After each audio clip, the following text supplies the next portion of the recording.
We are continuing Women's Health Week here on North Dakota Today, talking about health issues that sometimes women don't know how to talk to their doctor about. So today we're going to talk about anxiety disorders and depression. Anxiety disorders and depression are real and just as serious medical conditions as heart disease or even diabetes. So joining us now, we have nursing midwife Brianna Powell to talk more about this topic.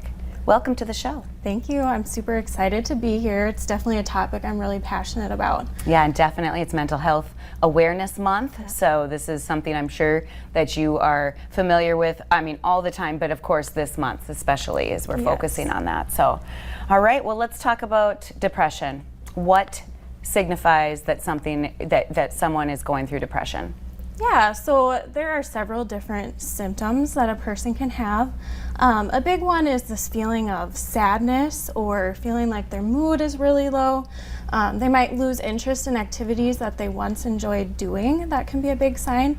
And then we see things like sleeping more than normal or less than normal, and going with that is a weight loss or weight gain. Okay. And then on more of the serious side of things is thoughts of harming oneself, and that's something we always take very seriously. We want you to reach out if you're having any of those symptoms and get help with that right away. So those are more of the common depression symptoms we see. And then people can also have some physical discomforts like aches and pains, GI changes that can happen too. Really? Okay. Yeah. And how common is it? Because I feel like, we need to put that out there as well, because people think no one's talking about it, so I must be the only one who's, dealing with depression. Right. More common with women. Women are 2 times more likely than men to experience depression or anxiety in their lifetime. And a lot of that has to do with hormone differences. Estrogen is lower, and that also lowers your feel-good hormones like serotonin and dopamine. So there's kind of a scientific reason behind it, and plus all the roles we're juggling as women right now, is because we're the ones that are supposed to kind of hold it all together. Take care of everyone else. Yeah, It's a lot. I'm feeling that. No, I'm just kidding. It's just, and it's not a laughing matter by any means, but it's just something that I think it's a stigma. It definitely is something that they just don't want to talk about. How about when we talk about anxiety? Is anxiety different than depression? It is. You can have some different symptoms with that, but it's important to know that a person can have both at the same time. So you don't necessarily fit into like the depression box or the anxiety box. It might be both, or it might be one or the other. So anxiety, we're going to see things like excessive worry, and we're like, what's excessive? Well, that's when it's impairing with a person's like daily life activities, and you're not able to function well. That would be excessive worry. Trouble concentrating can be another sign of anxiety. We can also have trouble sleeping, feeling fatigue, and then some people can have even a panic attack.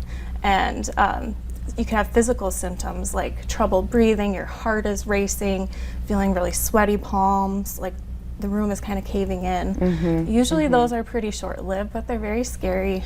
Some people think they're having a heart attack even with a panic attack. Really? Mm-hmm. My gosh. Yes. Yeah, that would be scary for sure.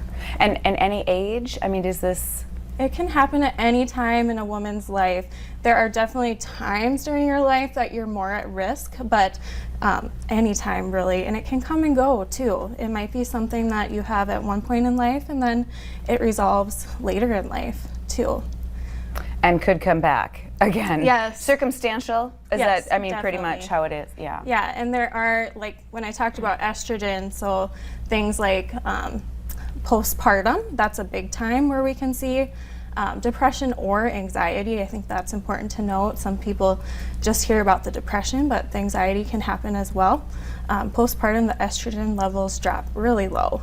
So that's one contributing factor to the postpartum depression. And then menopause, of course, we know that there's an estrogen dip at that time too. That puts women at risk. And then just during a normal menstrual cycle, that second half of the cycle, women can notice more anxiety, more depression during that time as well. What can we do? Because there is help out there, right? You don't have to just suffer alone, and you don't have to just suffer or fight through it alone. Right. there are so many things. You can definitely talk to your provider. We are ready for you. We want to talk with you about this. There are many different treatment options, and we can work with you to find, what's the best option for you. It doesn't always have to be medication. Sometimes it's things like getting out and moving at least 30 minutes a day. That ups those feel-good hormones.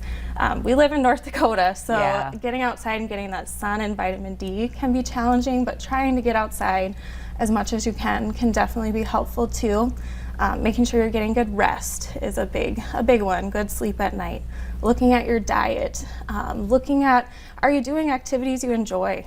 Trying to thread that into your life is very important. And then just having good relationships, good support. There are support groups out there. And I feel like once people start talking about it, it opens up the dialogue, and you're like, oh, you feel this way too? I'm not the only one. And then of course we have medication options too, and I think those have changed so much over the years. We have so many different options we can try and individualize to the person.